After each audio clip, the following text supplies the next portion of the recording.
Bien, bonjour les amis, je me trouve actuellement au temple Senjoji, qui est vraiment l'endroit le plus connu, le plus touristique à Tokyo. Il y a des millions de visiteurs qui viennent chaque année. Aujourd'hui, il n'y a pas trop de monde parce que c'est mercredi, mais c'est vraiment un endroit très très touristique. Tout le monde vient. Donc l'endroit le plus connu, c'est surtout cette entrée du temple avec cette lanterne, où les gens normalement viennent à toucher, etc. Ça porte bonheur et c'est vraiment l'endroit très très connu. Et tout autour, là, sur des allées de plusieurs centaines de mètres, on va trouver différents magasins et différents endroits, échoppes où on peut manger et acheter des souvenirs. Donc vraiment très très touristique. Je vous montre quelques minutes là.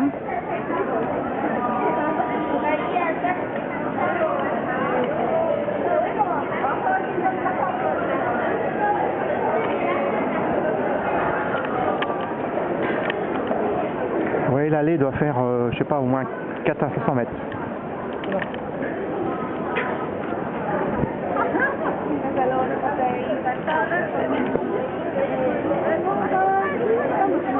Bon, je vais me mettre à gauche pour voir plus les échoppes un peu là. Ça va être un peu difficile parce qu'il y a quand même pas mal de monde, on se fait un peu bousculer.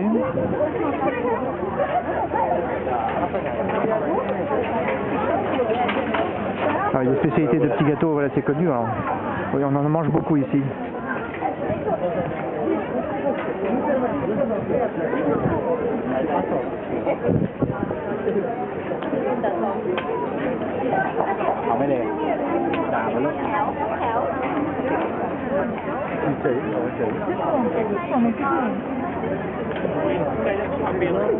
Bon, plein de monde partout à faire la queue évidemment.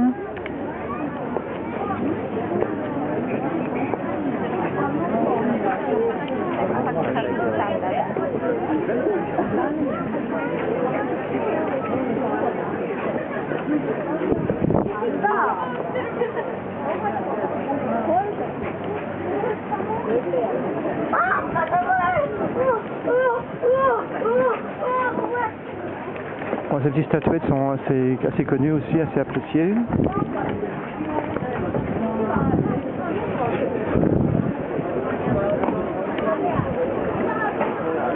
Il y a beaucoup de spécialités comme ça là aussi, soit la patate douce, des choses comme ça.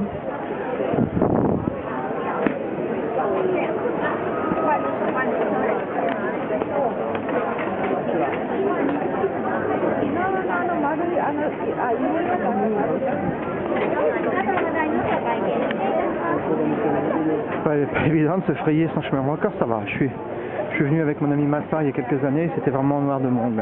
C'était un week-end. Bon, là on va trouver vraiment beaucoup d'Européens, quoi, et beaucoup de Français aussi.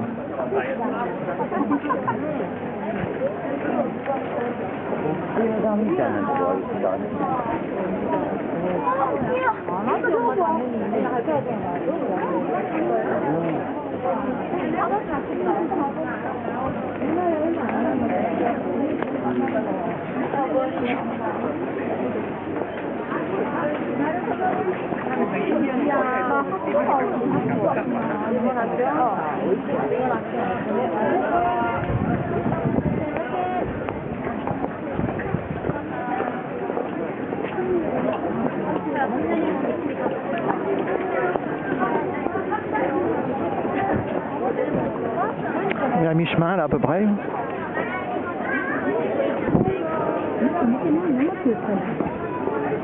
Et sur les rues adjacentes aussi beaucoup de commerces.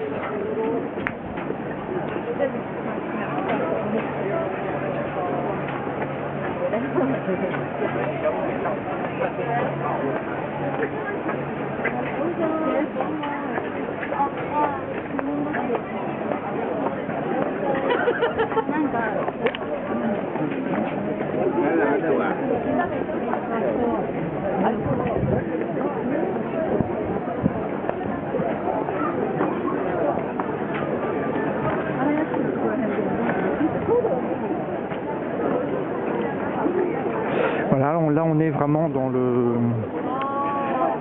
quartier ancien, vraiment le quartier qui est resté, qui n'a pas été détruit, je crois, celui-là par la guerre. C'est un des rares qui a pu échapper au bombardement des Américains.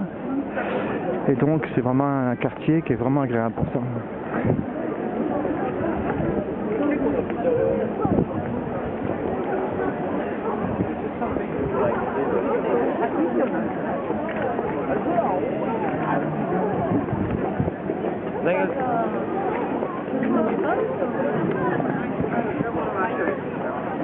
toujours très professionnels, hein, très bien présentés. C'est vraiment des bons pâtissiers, hein. Ce qu'ils font, c'est de la belle qualité. Pas comme chez nous en France où les feuilletages des fois c'est de la merde. Là, quand vous achetez un produit, là, c'est vraiment de la belle qualité.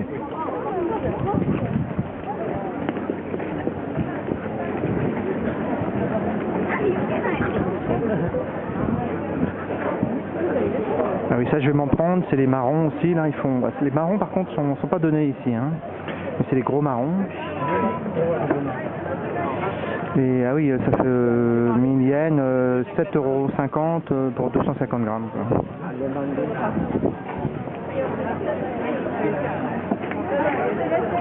Bon, c'est un endroit touristique aussi, hein, donc évidemment c'est comme les Champs-Élysées ou Montmartre. On va plus comparer ça à Montmartre d'ailleurs.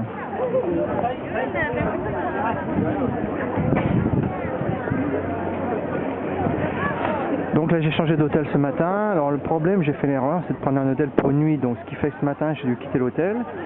Je me suis rendu à mon nouvel hôtel, mais bien sûr c'était trop vite puisqu'il est là à 14 h à l'heure à laquelle je vous parle. Donc un truc à jamais faire, c'est ça, hein, c'est de prendre un hôtel pour une nuit parce que c'est vraiment pas un bon plan. Parce qu'on perd énormément de temps à quitter un hôtel pour aller dans l'autre, quoi. Donc là on arrive à l'entrée du temple, vraiment aussi très très connu. Donc c'est le temple le plus visité au Japon.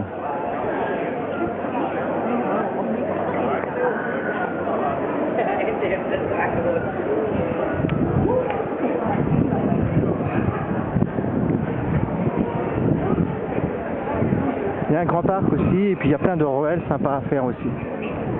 Bon, j'espère que j'aurai le temps dans l'après-midi, parce que demain j'ai prévu de faire une balade hors de Tokyo, là. Donc toujours les petites amulettes qu'on peut acheter, hein, pour nourrir le temple, entre guillemets, et les moines du temple.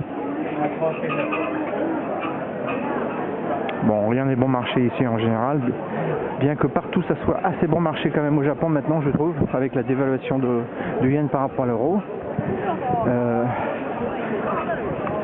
La vie est vraiment pas trop chère. Bon, toujours l'encens bien sûr, hein, qu'on brûle.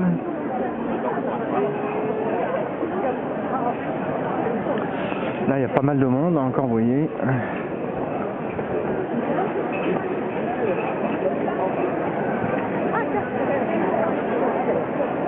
Bon, après je vais faire le tour du quartier là. On n'a pas le droit de filmer à l'entrée, mais enfin bon, on va tenter le coup.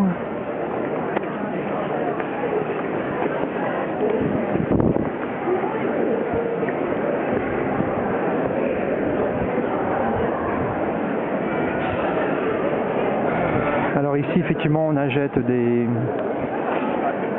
porte-chances, c'est-à-dire que vous mettez des pièces, vous tirez un petit tiroir, vous allez prendre une petite tige de bambou sur laquelle il y a de marquer comment dire des trucs un peu bateaux sur la chance, etc., l'amour, etc. Bon, c'est pas cher, 100 yens, hein, enfin maintenant ils en reçoivent des milliers chaque jour. Voilà. Donc il y a un bambou qui est sorti, et autour du bambou, elle va regarder le numéro et elle va tirer le tiroir qui correspond au numéro.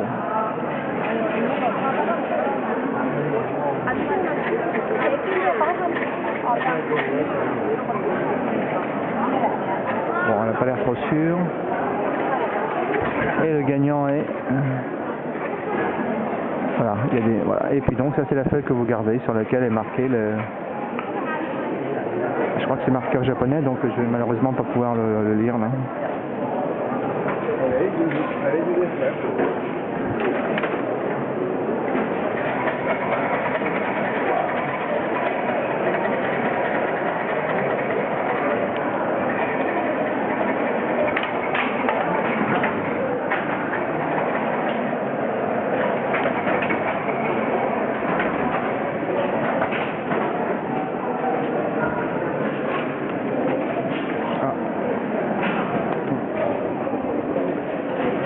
Sumimasen.